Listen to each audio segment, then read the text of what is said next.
अधिकाऱ्यांकडून माहिती आणि त्यांना सूचना दिल्या होत्या।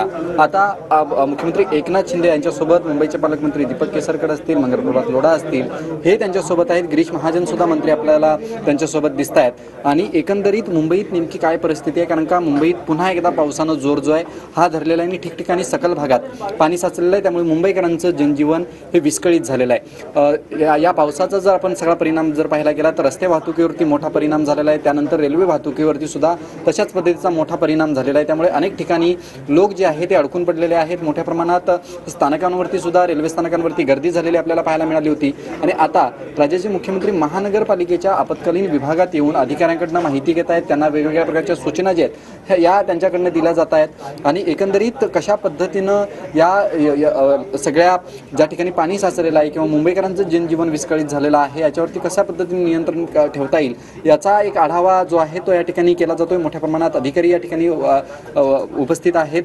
आपत्कालीन विभागातील सगळी पाहणी झाल्यानंतर राज्याचे मुख्यमंत्री एकनाथ शिंदे हे महानगरपालिकेच्या अधिकाऱ्यांसोबत एक बैठक करणार आहेत आणि त्या बैठकीनंतर पत्रकार परिषद सुद्धा ते घेणार आहेत। एकंदरीत आता जर आपण या ठिकाणी पाहायला गेलं तर मुख्यमंत्री या सगळ्या परिस्थितीचा आढावा मंत्रालयातनं घेताना, महानगरपालिकेतनं घेताना आपल्याला पाहायला मिळत आहेत। ज्यावेळेला मंत्रालयात त्यांनी नियंत्रण कक्षाला भेट दिली होती त्यावेळेला त्यांनी संपूर्ण महाराष्ट्राचा आढावा जो आहे हा घेतला होता आणि ठिकठिकाणी जिल्हाधिकाऱ्यांना फोन केले होते, त्याचसोबत काही अधिकाऱ्यांना सुद्धा फोन करून सूचना जे आहेत हे त्यांच्याकडनं देण्यात आल्या होत्या। आणि आता मुंबईच्या दृष्टीनं मुंबई महानगरपालिकेत येऊन आपत्कालीन विभागात त्यांनी भेट दिलेली आहे आणि एकंदरीत त्यांच्याकडनं ह्या संपूर्ण परिस्थितीचा आढावा घेत ते अधिकाऱ्यांना जे आहेत हे वेगवेगळ्या प्रकारचे निर्देश देताना आपल्याला पाहायला मिळत आहेत।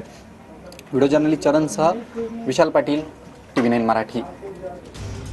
तर ही दोन दृश्य आपण पाहताय। गेटवे ऑफ इंडिया हे नेहमीच पर्यटकांच्या दृष्टिकोनातून आकर्षणाचा केंद्रबिंदू राहिलेला आहे आणि पर्यटक जे आहेत, स्थानिक जे आहेत ते नेहमीच या ठिकाणी येत असतात। मात्र आज मुसळधार पाऊस पडतोय आणि त्याच्यामध्ये 2 वाजता मोठी भरती येणार आहे। समुद्राला उधाण आलेला आहे। एरवी शांत वाटणारा समुद्र जो आहे तो चांगलाच खवळलेला आहे।